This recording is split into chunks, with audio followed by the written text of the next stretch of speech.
$100 in value. So you'll save big on free great gifts. Only at Verizon. Service plan required for watch and tablet. Up to $1,900 value based on phone, watch, and tablet. Trade in and additional terms apply. See Verizon.com for details. AZ Preps 365, your source for all the news, info, highlights, and more. Athlete news and interviews. Talk with coaches. Keep you up to date with the changes, moves, upcoming events, and more. AZ Preps 365, Arizona's ultimate prep sports show. If you miss a minute, you miss a lot. AZ Preps 365, Saturday mornings 8 till 10 on 1580 and 99.3 The Fanatic, and always on at 1580thefanatic.com. Multivitamins are your partners in health. Their nutrients are key to your daily well-being, especially if you're planning to become pregnant. A multivitamin rich in folic acid can help you have a healthier pregnancy and prevent birth defects. That's why the Arizona Department of Health Services is offering a free 3-month supply of daily vitamins with folic acid. To get your free vitamins, go to azdhs.gov/PowerMe-A2Z. Sponsored by the Arizona Department of Health Services. Will Shakespeare here. Back in my day, I invented over 1,700 slang words like swagger, bedazzled, and my personal favorite, besmirch. But even I have trouble understanding slang words like yeet or bougie or this is fire. Actually, it is extremely smooth Shakespeare vodka. Okay, boomer. See what I mean? But there is one word that describes the pure quadruple distilled spirit crafted from an 8th century Polish recipe the first time you try it. So lit. I couldn't have said it better myself. Shakespeare vodka. So lit. KQFN Tempe. Also transmitting on K257CD Phoenix at 99.3 FM and K240 EU Mountain Hills at 95.9 FM. Wherever you go, take us along. Listen to our live stream on our free Fanatic app. Download it today.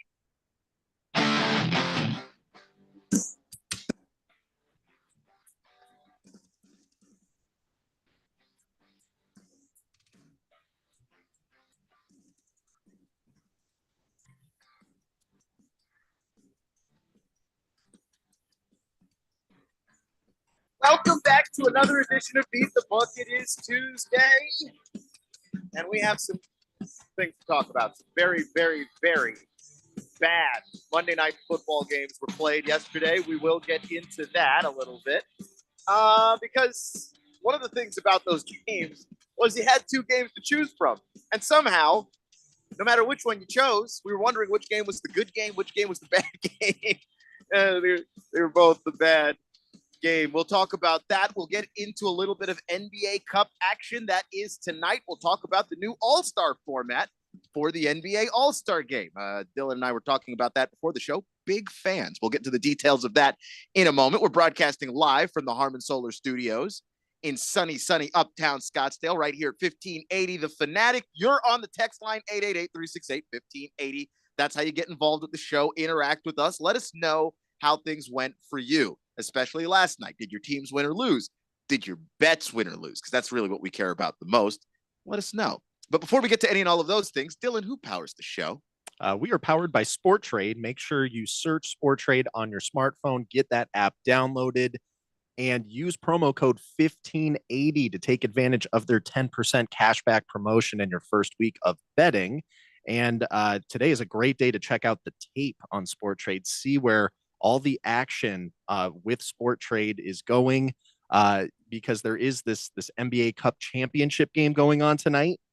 So it's going to be, something to take into consideration, just, knowing where, the popular prop bets are, being able to track all sports bettors action through Sport Trade. It's just one of the many aspects that I love about them. No one else gives you that level of transparency with your bets. So make sure you get on Sport Trade, and don't forget to tune in this coming Friday. That's when Sport Trade CEO Alex Kane will be back on the show. We will be doing another week of the Sport Trade Implied Probability Contest, where you have the ability to win a $100 Amazon gift card and $50 in cash sent directly to your Sport Trade account for you to play some bets with. Now, that being said, let's get down to some business here. Those Monday night football games, I know we were hoping for a good one. I think we got one mediocre game. I wouldn't say the Vikings and the Bears was bad, but it wasn't bad. Well, it wasn't bad ultimately, but it was disappointing. but I think 3/4 of it was just the Vikings just pounding on the Bears. Very, very one-sided. Yeah. And, it was almost kind of confusing. It was like, God, these teams like just played a few weeks ago. How in the world did that game go to overtime? Because, I mean, the versions of the teams that we got last night, completely different. It just seemed like every single time the Bears got the ball, there was just nothing they could do. It was 3 and out after 3 and out, pepper in a little interception here and there. Caleb Williams, he had a rough night. He ended up finishing with 191 yards and only 1 passing touchdown. Sam Darnold, unfortunately, was not able to go over on his passing yards. He finished with 231 passing yards, 1 interception, 1 touchdown. Aaron Jones, big game from him, 18 carries, 86 rushing yards, and a touchdown. Justin Jefferson, that was someone that I was suspecting was going to have a much bigger game compared to that first matchup. He got a touchdown in the first half, finished with 73 receiving yards. To me, where like the entertainment in this game really kind of went south, it was when Justin Jefferson had that dropped catch. Yeah, it was right there at the goal line. He started to turn his head to get into the end zone before he actually hauled in the football. And it happens, but man, that was a killer. I also had him in fantasy football. I could have used the help. I lost my game by 8 points, but it's neither here nor there. That catch would have helped a lot. But the fact is, like that is where like things kind of got off track. I think for Minnesota, they weren't quite as they didn't turn in the dominant performance that they could have. I think that slowed their momentum a little bit. Now, just as I had suspected yesterday, we got a dominating Vikings win. And if you take a look at the Super Bowl odds right now on FanDuel, you'll notice that the Vikings, their odds are starting to, go down a bit. I believe they were 14-1 yesterday. Now they're 13-1, tied with the Green Bay Packers as the 5th most likely team to win the Super Bowl. Surprisingly, the Detroit Lions still ahead of them. They're currently priced as the 3rd most likely team at 5-1. And when you look at the rest of the Vikings schedule, this is where this gets really interesting because they are in full control now of whether or not they ultimately win their division. Their last 3 games are at the Seahawks, home against the Packers, and then at the Lions. So, I mean, really exciting finish. It's really great whenever you get these scenarios where, I mean, obviously there's no way, unless this entire league is scripted, which, that's its own thing that other people have differing opinions on, but let's just assume it's not. Pretty cool coincidence, for it to come down to this. Well, that's the thing. And that's my argument against the scripting thing, by the way, because the league does this on purpose. They put the divisional games at the end because it is more dramatic, because those divisional games do determine whether or not a team makes the postseason. If you win your division, you're in. So it just makes sense to schedule these games at the end, which is why you get Packers and Lions where you do. And if you look across all of the schedules, you will find most teams have 2, sometimes even 3 of their divisional games to cap off their entire season because it's just more drama for the league. And that's the reason why the Vikings are where they are, and the Packers and the Lions, because all 3 of these teams, despite playing in a brutal division in the NFC North, where like just all of these teams are so good, they all have good records and they're all more or less playoff bound. It's just what order are you in? Because if you can get that number 1 overall seed, you get a bye week and nobody else gets a bye week. And if you're the Vikings and you get to take that from the Lions, that's huge because the Lions are injured. If you can knock them down a peg and they have to play through injury, now your path to the Super Bowl becomes a whole lot more clear. And I think this is a big stretch of games for Minnesota. So really, really excited to see how that plays out over the next few weeks. Now, unfortunately, the entire nation was subjected to that second Monday Night Football game. Yeah. At least they had the foresight to not put that one on ABC. But I'm talking about the Falcons and the Raiders. Final score 15-9. And I have to imagine this is the last we're going to see of Kirk Cousins this season. He finished with 112 passing yards. Really the only, and I shouldn't even call this impressive, but his one bright spot was ending his streak of no passing touchdowns, because that was going on for 4 straight games. He did connect with Drake London on a 30-yard touchdown pass. Other than that, just underwhelming Kirk Cousins. And shockingly enough, I mean, you managed to get significantly less passing yards than Desmond Ridder, who finished with 208 passing yards. Desmond Ridder hasn't played a single game this season, if I'm right. I believe he played one, and it was terrible. I can't remember what the game was off the top of my head. He did not look good in the one game that he played, because I think it was a game that Gardner Minshew got knocked out, and then he ended up playing for a week, and then Minshew came back. So let me see if I can find the numbers for him. I mean, he's played extremely sparingly this season. It looks like, it hasn't been a whole lot. You know, I mean, it was back December 8th against the Bucks. You know, he came in for a portion of the game. He had 12 completions for 101 passing yards. Honestly, a similar performance to what Kirk Cousins did in a full game last night. Given that the Falcons have just been sitting on Michael Penix Jr. all season, I can't imagine a better time to, you know, just see what you have in him and see what this team looks like. Keon, what are the chances that we see Michael Penix suit up for the Falcons and finally take the field next week? I think that the chances are about 50-50. Like, I do think that there is a little bit of an undercurrent of, it's hard to walk into that room with that owner and with that general manager and say, yeah, we're running Kirk Cousins back out there again. But also, that's the guy that you're paying the big bucks. You know, I mean, he's got what I think it's like $180 million over the next 4 years that's owed to him. There's just a lot of pressure to play a guy that you're paying that much money. That, in combination with the fact that you are a 500 team in a division that seems gettable. You're only one game behind the Buccaneers, and actually, your division record is better than theirs. So if you were able to catch them, you'd make the playoffs. I don't know if we're quite at Penix time just yet, but I also think that we're closer than they'd like to be. So the Falcons' next 3 games at home against the Giants, which seems like, I mean, look, if there's any matchup that you're ever going to give, you know, Michael Penix for his very first one, that, I mean, you just had the chance to, you know, get him to go up against the Raiders, but, you know, understandable why you'd still give Kirk another shot there. You know, this is that other bottom of the barrel team in the NFL right now. I mean, that's where, you know, I do see some strength in the notion that he's going to play. And you're probably right. It probably is like a solid 50-50 just because of who they're playing. But the week after that, they go to your Commanders. And that would be a really difficult spot to just throw Michael Penix in there with their division on the line and say, go get him, buddy. go get him against a defense that's playing a whole lot better.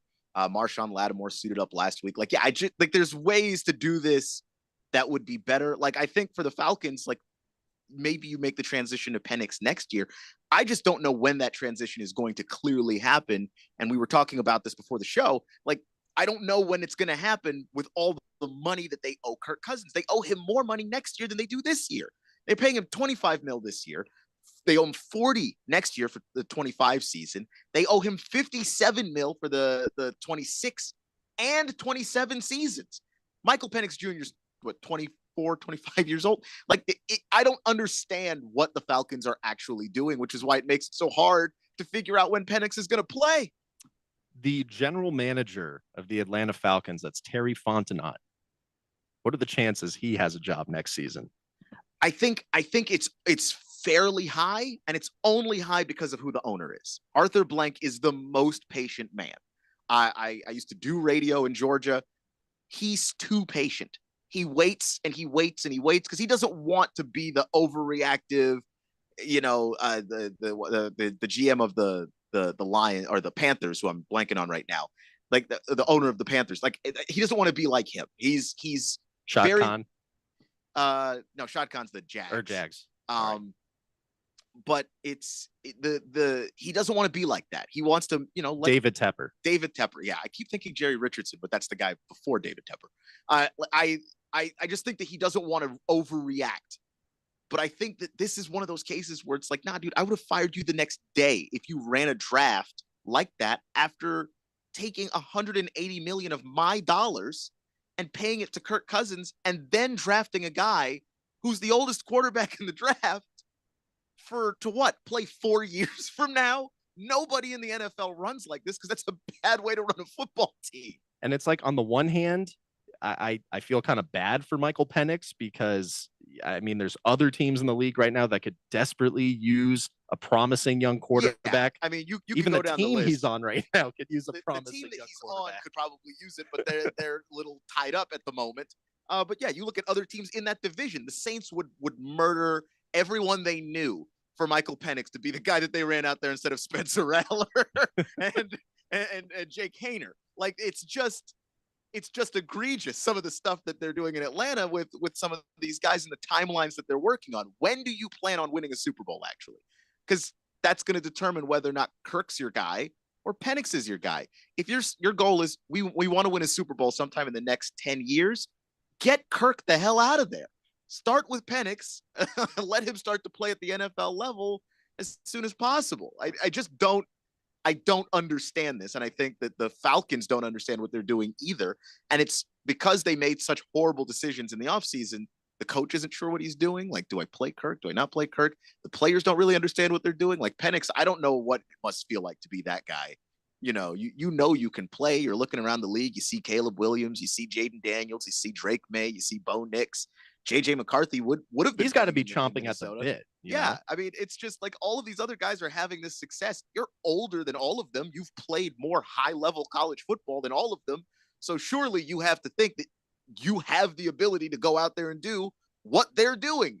And you're not going to get the shot because the team that drafted you decided to pay a guy $180 million before they drafted you to play for 4 years. Makes no sense.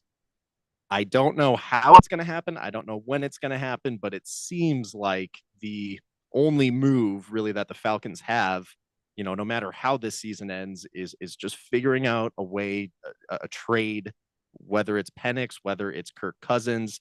That team is just not big enough for the both of them. And, you know, we'll see what happens in the offseason with that. But I wanted to get to this other story here since this was pretty exciting news. Before you jump there, some texts. Yeah, we got a couple of texts in. Hefty Lefty says, as my farmer friends say, it's a great day for hay. So hey to you, Hefty Lefty. And he also says, not even the Simpsons animation could have made Falcons versus Raiders an entertaining experience. I don't know that there's any version of that game that would have been an entertaining experience. And then Baker's cocky head says, the Bears are who we thought they were. Can't believe you guys let them off the hook. Seriously, the Bears suck this year. Never bet them to cover or win anything. Look, hindsight's 2020, so I hear you on all that. But they had been covering divisional games before that. That's the only reason why in our defense, right? I mean, that was going on. We still said Vikings were going to win the game. I mean, we weren't. Yeah, we weren't no wrong. one was like Bears money line. I just didn't have the confidence to take that spread, and I was wrong. So, is what it is. It was just a missed opportunity there, but glad you were able to get on that, Baker's Cocky Hens. And let's transition over to the NBA now, because the NBA, just before we went on, they've put out their official language revealing the new All-Star format. So they are going to be doing this as a tournament. And we did kind of catch some wind, you know, over the last month or so about how this was going to go down. So the way that they're structuring this now, there's going to be 4 teams competing in a tournament as the All-Star game. So there's going to be 3 teams of 8 All-Star players, and then one of these teams is going to be the champion of the Rising Stars game, which the NBA does between the sophomores and the rookies. There's been different formats for that, and it's not really clear how that's going to be structured this year. So there's still some questions that need to be answered. But the concept of this, very new, very different. We're moving away from, you know, players being captains and drafting guys like, you know, you're playing street ball. You know, this is going to be a much different structure. The captains of the 3 All-Star teams are going to be from the panel of TNT. So that's going to be Shaq, Kenny Smith, and Charles Barkley. And then the coach of the Rising Stars team is going to be Candace Parker. So that's how they're filling all that out. Outside of Candace Parker being the coach of the Rising Stars, Shaq, Chuck, and Kenny are going to be drafting the All-Star teams. Now, this in itself, I already love it because it's just getting really old watching LeBron be a captain next to someone else, and they do their whole playground draft, and it happens like right before the game, or, you know, they do their pre-show with the draft the week before. And then there's politics that kind of get involved in that because the players aren't taking it seriously. You're having like weird draft decisions where I think there was one year Nikola Jokic was the very last player taken.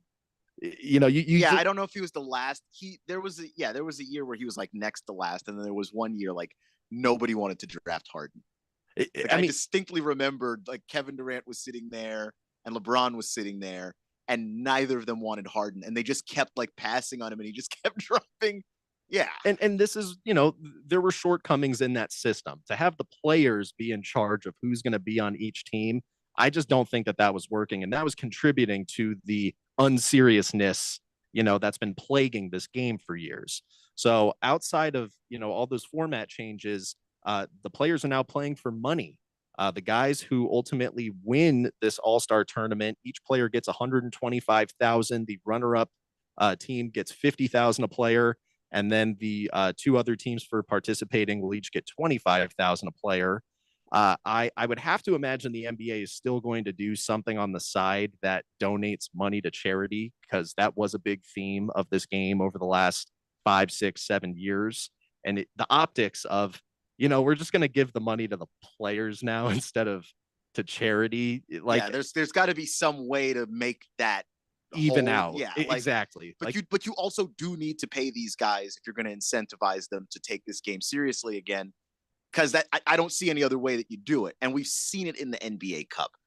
Those games are for more money, and you can, decide to yourself, those guys are rich already. What do they need with more cash? It does seem to be a motivating factor. Now, I have to say, and this is where Keon and I were getting excited about this, because you really start to think this thing out. First and foremost, there's questions about Victor Wembanyama. I have to imagine he's going to be an all-star this year. Absolutely. He's also going to fall under the sophomore umbrella, which would put him in the Rising Stars game. It's not the first time we've seen players in the Rising Stars and then also be all-stars as well. But, how is he going to be treated for this? Does he get put on an all-star team? Does he, get to play with the Rising Stars? If he does get to play with the Rising Stars, then you've got some interesting possibilities there. You've got 3 other young French basketball players that he is intimately familiar with playing with in Bilal Koulibaly, Zach Risache, and Alexander Sarr. Yeah.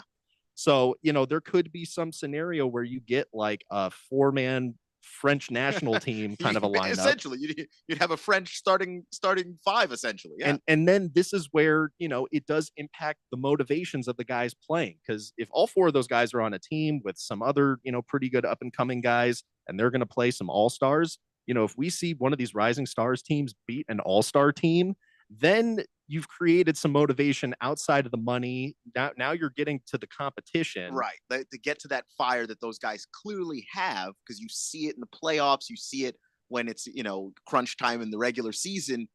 How do we get that back into an all-star game? I think this is a great idea.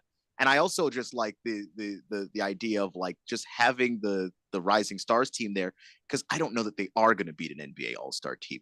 I think that nobody wants to be the joke of a group of players that allowed a bunch of rookies and sophomores to beat them. Like, I just think that is enough motivation by itself. Well, and they worked with the players in trying to structure this. I know Steph Curry had a lot of input on it. The All-Star game is going to be in Golden State this year. So it was cool to see, the NBA just being open enough to go into the players and being like, look, guys, you're clearly not motivated in doing this. Giving money to charity isn't helping. Letting you guys pick the teams isn't helping. What can we do to like get you guys motivated to play? And this is the result. And it's so new. It's so different. I'm really just excited to see what it looks like. And kudos to the NBA for not being afraid to just be radical and just think outside the box and come up with something different. Yeah. So we're right up against it. We've got to get to, a little bit more NBA stuff. We've got the NBA Cup coming up tonight. Oklahoma City is taking on the Milwaukee Bucks. We'll talk about that in just a bit, but let's clear up the text line right before we go.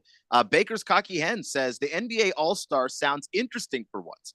I could definitely see Barkley putting guys that don't like each other together or doing something funny. Like there's a way that this could just be incredibly interesting. And I'm in just out of the actual effort to make this game a good game. The captains that are there are not going to care about the politics of the players, where the players will care about the politics of the players. So that's another reason why I love it. Yeah, like it's gonna be better. That's for sure.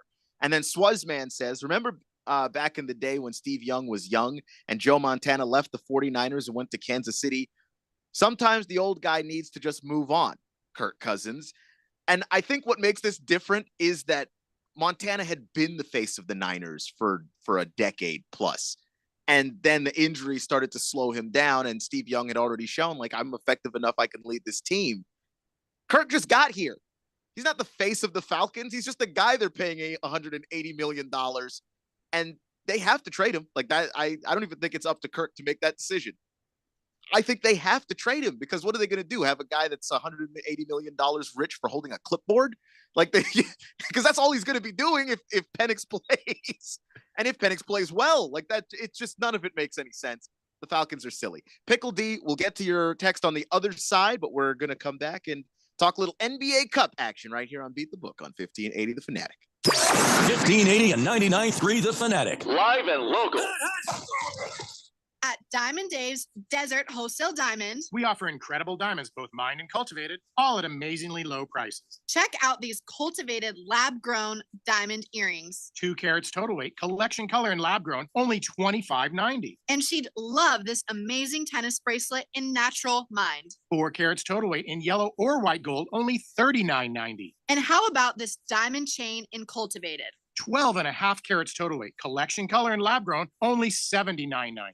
And last but not least, especially this year, 1.5 carat floating diamond pendant. Collection color and lab grown, only $9.90. Call, email, or message us for an in-person appointment. Or sit back and relax for free FedEx shipping anywhere in the USA. Call Diamond Dave at 480-397-2450. That's 480-397-2450. Or follow him on Instagram at Diamond Dave Cantor. That's at Diamond Dave, Kantor. Are you having trouble hearing? Hearing loss can devastate the quality of your life. Now, there's an affordable fix for you or your loved one. Rated in the best hearing aids of 2024 by USA Today, Audion Hearing has the highest quality hearing aids at the lowest prices. Just $189. I actually like them better than my old $5,000 hearing aids. I could not believe how my hearing and life changed. Join over 500,000 happy customers by going to audionhearing.com. That's AUDIEN hearing.com. I occasionally have nerve discomfort in my hands, so the things I love to do Let's play something, Grandma. became difficult as I got older. If you have occasional stabbing and burning in your hands and feet, try Nervive Nerve Relief. Nervive's clinically studied dose of alpha-lipoic acid reduces occasional nerve discomfort in as little as 7 days with continued daily use. Say yes to healthy nerves with Nervive Nerve Relief. These statements have not been evaluated by the Food and Drug Administration. This product is not intended to diagnose, treat, cure, or prevent any disease. The Spirit of the Cowboys special. Spirit comes from soul. It's not something that happens to you. It's something that happens in you. You take pride in yourself. You take pride in your brand. It's hard work. It's perseverance. It's dedication. And it's preserving what's old and keeping it new. The Spirit of the Cowboys is the last wild free thing left. Boot Barn. Share the West. Everybody's got a podcast these days. Comedy, politics, true crime, you name it. But how many actually teach you anything useful? Harmon Solar has an entertaining podcast that is vital if you've been thinking about looking into solar, but you don't know where to start. Ralph and Ben explore the intricacies of utilities, equipment, processes, and more. Their primary objective is to educate and empower you to make informed decisions on your solar journey. So increase your knowledge, not your bills. Go check it out right now. It's the Harmon Solar Podcast at harmonsolar.com. If it's local, we talk about it. 1580 and 99.3 The Fanatic.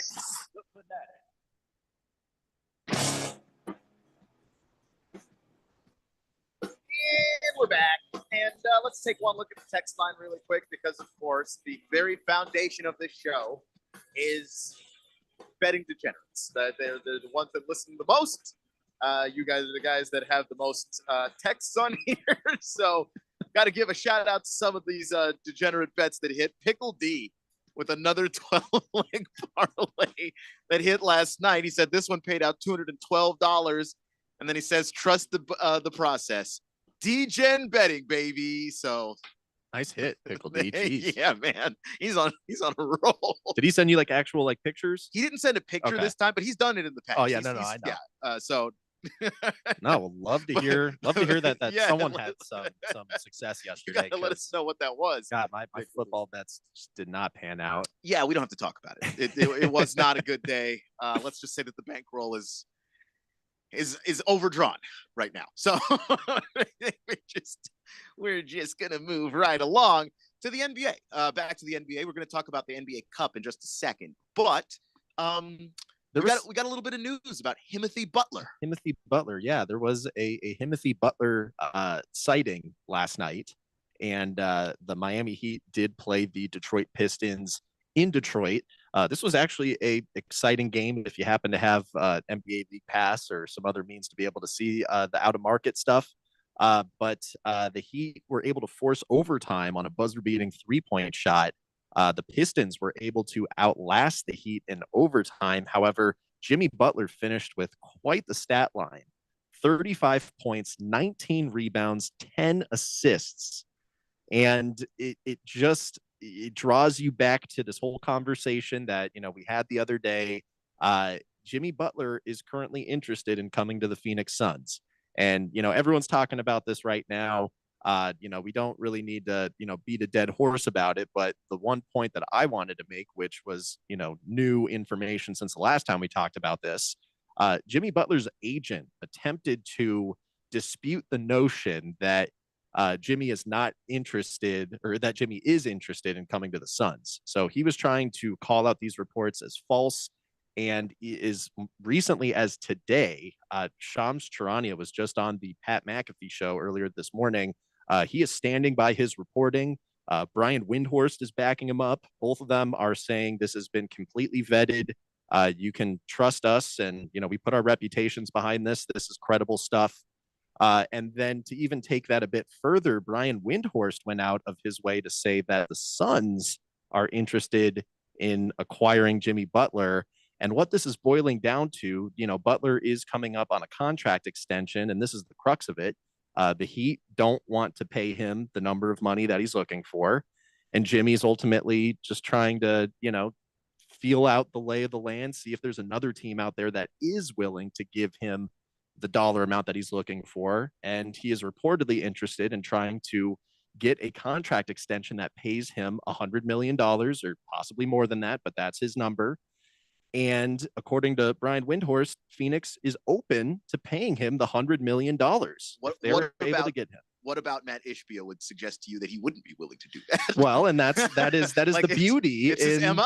That is the beauty in Ishbia being the owner of the Suns compared to the previous owner, who would never, ever in a million years bite at something like this. Now, and again, this is why I don't want to spend too much time on this, because Bradley Beal holds all the cards in this situation. That is the most powerful no trade clause that I can remember in the NBA. I mean, because most teams, you would never give that to a guy, but he signed that cup in Washington, where he was the best player. Like, to be fair to Bradley Beal, he earned that contract. He was the best player on a team that didn't have a whole lot of playoff success, but they also didn't surround him with a whole lot of help. Like, it was just Bradley Beal up there. And he was coming off perennial years of leading the NBA in scoring. Yeah. I mean, his profile was at a place where when he signed that contract, I think just about any team would have probably given him a no trade clause if he wanted it. Yeah. And knowing that the contract was big enough that it would be hard to trade anyway. So he got the no trade clause, and it's still in that contract. And so the Suns have to contend with that. And so the question is, does Bradley Beal want to go to Miami? And I mean, look, if I'm Bradley Beal, I probably don't want to go. Like, I don't blame the guy unless he has a strong personal interest in just wanting to live in Florida. If he's seeking a state that does not have income tax and he's looking for that financial benefit out of it, if those are his priorities, or if he just thinks, I like Spoelstra. I like if there's a coaching thing there, maybe you could make an argument for that as well. Are we at that point? I would have to say no, because, if I'm Bradley Beal, I can't help but look at how successful the team I'm currently on is when I get to play with Kevin Durant and Devin Booker. It's just really hard to get over that. Wait, if I'm Bradley Beal, I'm looking out at this team and just going, when we're all healthy, we're one of the hardest teams in basketball to beat. Can you imagine us being healthy in a 7-game series? Who's beating us? And then you look at Miami, and that's a good team with a good coach in a weaker conference. But do you think that the Miami Heat are beating the Celtics this year? Because I don't. And and if you go and you're Bradley Beal and you're there with Tyler Hero, and it's kind of up and down, and then of course you yourself are dealing with injuries, because that's just going to be a part of where Bradley Beal is at in his career. I don't know that Miami makes any sense for him from his perspective. So, this is going to be the dynamic that ultimately holds this thing up. We'll just have to keep an eye on things and see how that evolves between now and the trade deadline. Let's jump over to the NBA Cup. We've got one game going on in the NBA today. It is the NBA Cup Championship, and this is going to be between the Oklahoma City Thunder and the Milwaukee Bucks. And if you happen to check out the Beat the Book website, you'll see I have posted 10 bets all pertaining to this one game. So I've picked a winner, I've taken a position on the over-under, and then I've got a whole assortment of player props. My overall message that I cannot stress this enough, and I'll get into some numbers that are going to support this. You cannot treat this game like it's going to be a big offensive spectacle. And what I mean by that is, if you're looking at player props right now and you're looking at Shai Gilgeous-Alexander on the Thunder and you're looking at Giannis Antetokounmpo on the Bucks, and you look at how well these guys have been playing lately, and you see, how much they've been scoring lately, most books out there, they want you to think about this game as if there's not going to be any defense. This is just any old regular game, and you're going to continue to see these guys toe the line of what they've been putting up generally over their last 5-10 games. And if this were truly a regular season game, then there'd be more justification in framing, your strategy like that. But the reality is, this is a game with stakes. The players on the winning team are getting, I think it's $500,000 each. And, for guys like Damian Lillard and Giannis and Shai, that's not life-changing money for them. But for the rest of their teammates, it pretty much is, especially some of the younger guys on the team. That in itself is strong enough motivation for these guys to treat it like a playoff game. And we've already seen this. We saw this in the championship game from last year. Yeah, with the Pacers. I mean, they wound up not beating the Lakers in that, but they were playing their hearts out. I mean, the energy, the environment, it was there. And we've seen it so far this year in all the NBA Cup games so far, because just about all of them have really just been another cut above a typical regular season game. So when you take a look at the two best players, from each team right now, and you take a look at where their lines are, if I'm looking at Shai Gilgeous-Alexander's points and I'm looking at Giannis Antetokounmpo's points, their lines coming into this game are very high. And I'll start off with Shai Gilgeous-Alexander, because this is where I see the biggest opportunity for books to really swindle people in this game. His line is 32.5.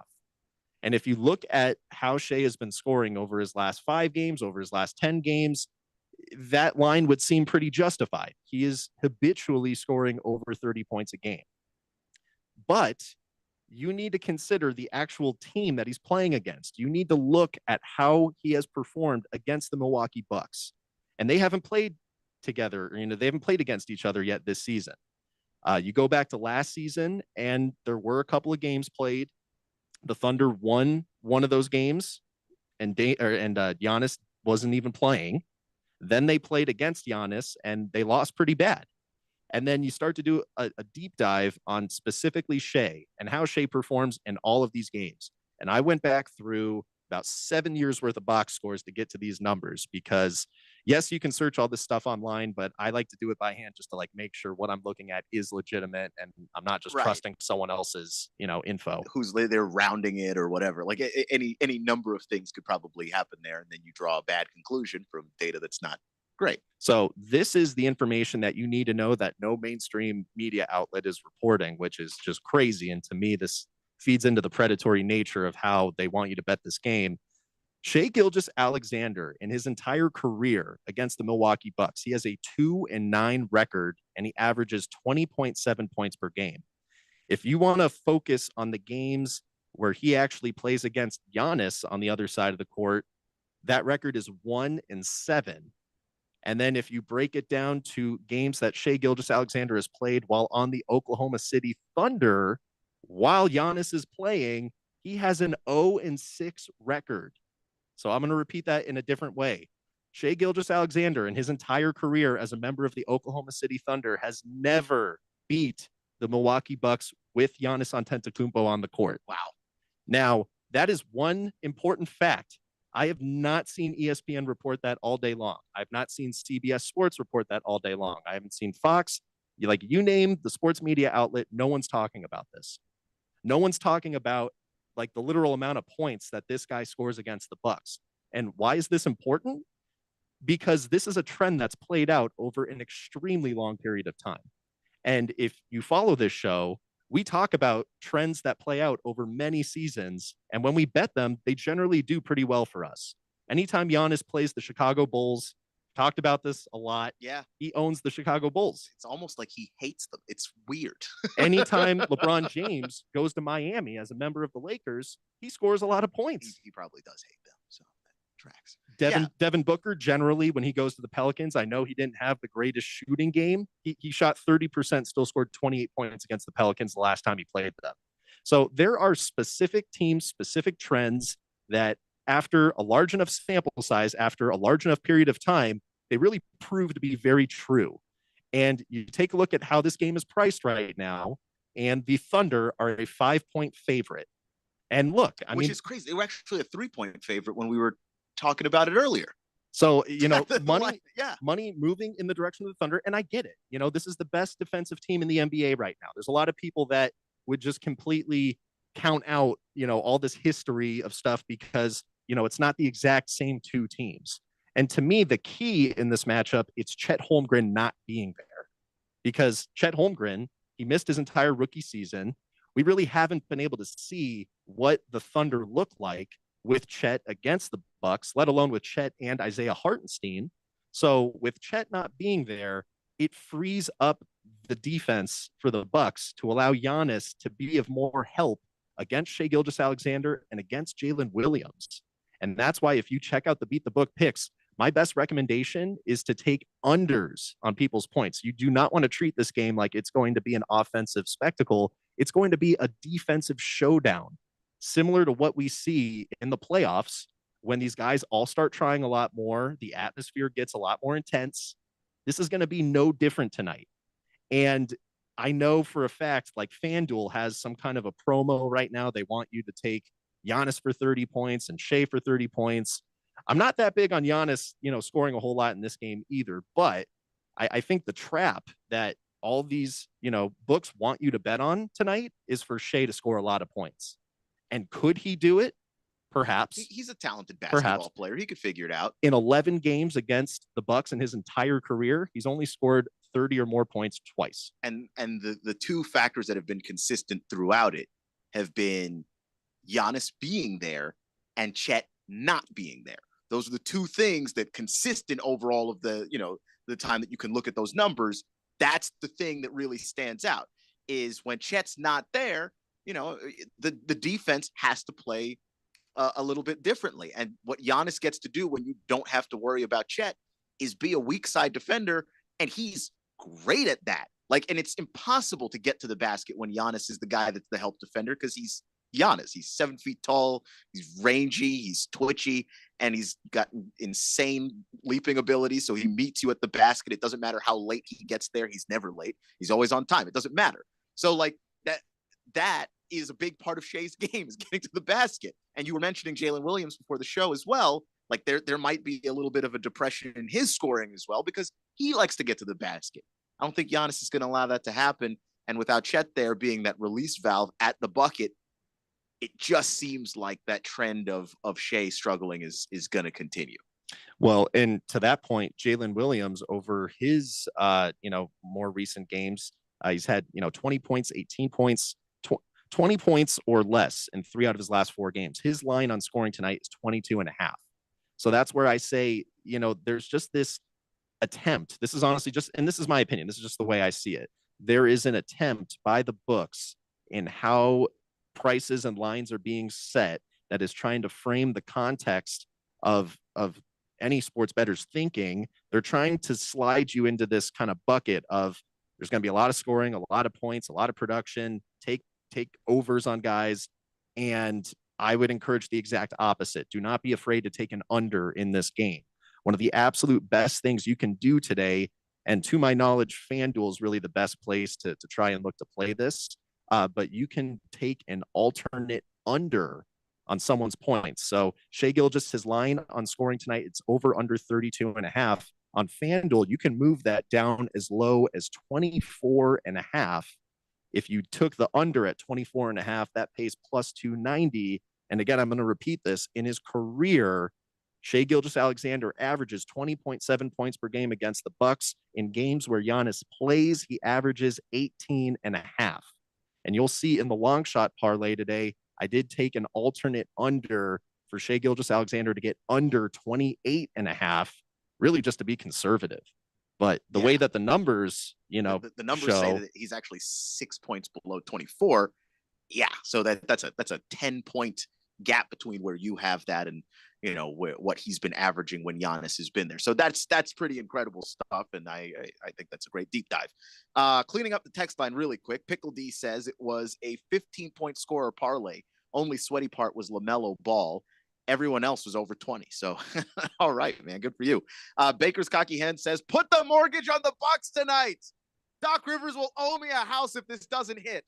I would say I don't put the mortgage on the house. I mean, like, bet on the Bucks. I think that's a good bet, but don't put the mortgage on it. And because Doc Rivers is not giving you that house, it simply will not occur. Baker's Cocky Hens, Sport Trade has the best line for Bucks money line that I've seen. They're currently plus 178, 35.5% win probability. That is a great straight bet to take. So just go on ahead and maybe do that. And anybody else that wants that Sport Trade number, because Sport Trade has the most competitive betting odds of anybody in the Phoenix area, basically at all. So just go ahead and check it out. I think it's pretty cool. We're going to get to the NBA Cup on the other side. We're going to wrap that up, put a bow on it, and then talk maybe a little college hoops if we've got some time. You're listening to Beat the Book right here on 1580 The Fanatic. 1580 and 99.3 The Fanatic. Live and local. Breaking news coming in from Bet365, where every nail-biting overtime win, breakaway, pick six, three-point shot, underdog win, buzzer beater, shootout, walk-off, and absolutely every play in between is amazing. From football to basketball and hockey to baseball, whatever the moment, it's never ordinary at Bet365. Gambling problem? Call 1-800-NEXT-STEP. 21 plus only. Must be physically located in Arizona. In most countries of the world, Porte means door. United Porte Custom Doors, located in the Scottsdale Airport Design District, is now open with over 40,000 European doors, all in stock, ready for delivery, and at wholesale prices. Designers, contractors, builders, and yes, you. Come see our showroom on Greenway Hayden Loop. That's United Porte, Porte. Stop by to see and feel the quality at United Porte Custom Doors. Find us at uporte.com. That's uporte.com.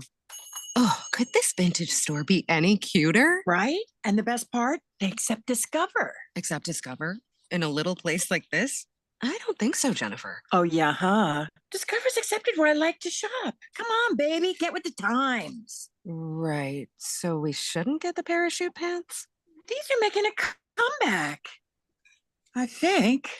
Discover is accepted at 99% of places that take credit cards nationwide. Based on the February 2024 Nielsen report. Let's play Bet Your Life. It's the game show where you gamble not only your life, but those of your passengers and fellow drivers when you get behind the wheel after drinking. If only it was just a game. It only takes one bad decision to change your life forever. Getting behind the wheel after you've been drinking is one of them. Don't play games that nobody can win. Drive sober or get pulled over. This message brought to you by NHTSA. It's fall football season, and Kasai Japanese Steakhouse is doubling down. Now with 2 Valley locations. When it comes to Asian cuisine, no one does it better and more authentic than Kasai, where talented Teppanyaki chefs create the food, the fire, and the fun of teppanyaki. Kasai Japanese Steakhouse isn't just dinner, it's dinnertainment. A memorable dining experience where a delicious 7-course meal is paired right at your table with flair. It's a perfect choice for celebrations, date nights, or a night on the town. Choose from over 30 different items and combinations of teppanyaki, Asian fusion, and innovative sushi. Happy hour is always on fire and offered daily with specials on their Asian-inspired comfort food like Korean steak tacos, Mongolian barbecue ribs, and signature Wagyu beef sliders. Always a memorable dinner, or catch the game and a bite at the bar at Kasai. Now the 2 locations, Scottsdale Road in Thunderbird and in Peoria at the 101 in Northern. Go to KasaiTeppen.com. That's KASAI Teppen.com, or search Kasai on your mobile phone. 1580 and 99.3 The Fanatic. Live and local.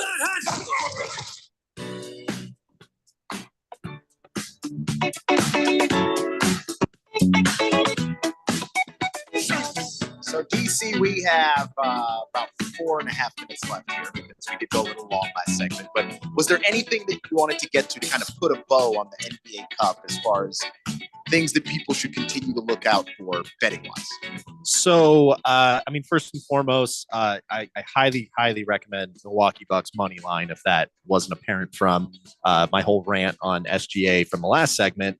But even when it comes to Giannis, his line is at 30.5 points. I would not be afraid to take the under there. The value in terms of, what kind of pricing you're going to get for Giannis to have a bigger scoring game.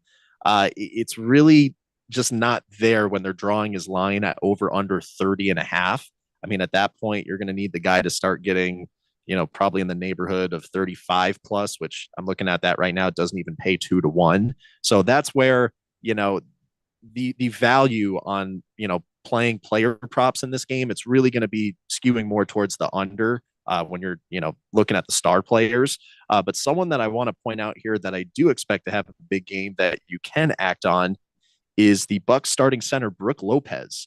Because, if you've been following the NBA for the last 5, 6, 7 years or so, you probably just know Brook Lopez as this really serviceable, starting center for the Bucks. He's a solid role player. But, if you're someone that's been following the league a lot longer than that, then that at one point in Brook Lopez's career, he was an absolute menace. He was top 3 center in the league, literally carried a Nets franchise for years, into the postseason with not a whole lot around him. And every now and then you see Brook Lopez kind of flash these, back in the day Nets-esque performances. He had 16 points in the Bucks last game against the Hawks. And when you think about how the Thunder are going to be forced to guard the Bucks, given that they don't have Chet Holmgren, it should leave Brook Lopez with opportunities for wide open 3-pointers. Because I have to imagine when you've got Giannis driving down the court like a freight train, defenses are going to collapse and there's going to be shooters open. And right now, Brook Lopez, his line on points it's low. It's 8.5.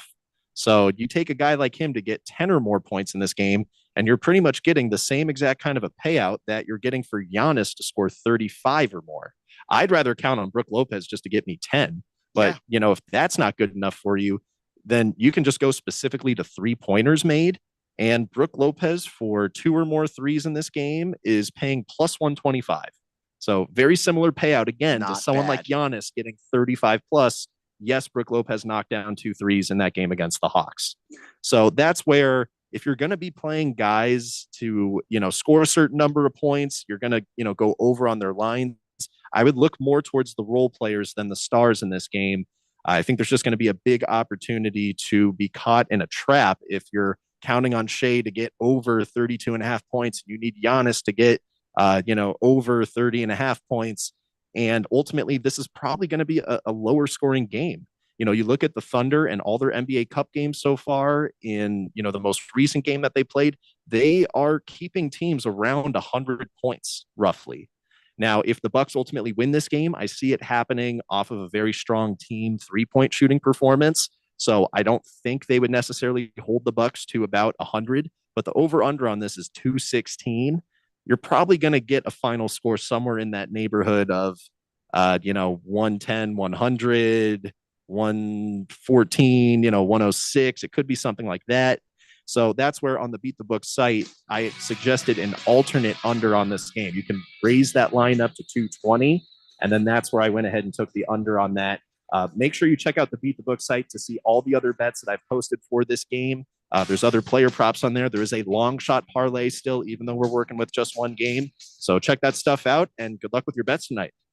Absolutely. And, there's going to be a lot going on in the game. I really am looking forward to a really good NBA Cup to put a bow on that particular portion of the NBA season. Again, make sure you check out the Beat the Book website. That's 1580thefanatic.com. Scroll down till you see the Beat the Book logo. Click on Dylan's face, and it'll take you right to the post for the day. Make sure you follow Dylan on Instagram at Beat the Book Fanatic. That's where you can get some of the bets throughout the day and see what it is that he's doing. And of course, check out the 6 Point Play podcast to get an early start on all of the betting. The Daily Blender is coming up next right here on 1580 The Fanatic. Hi, I'm Mike Hamlin.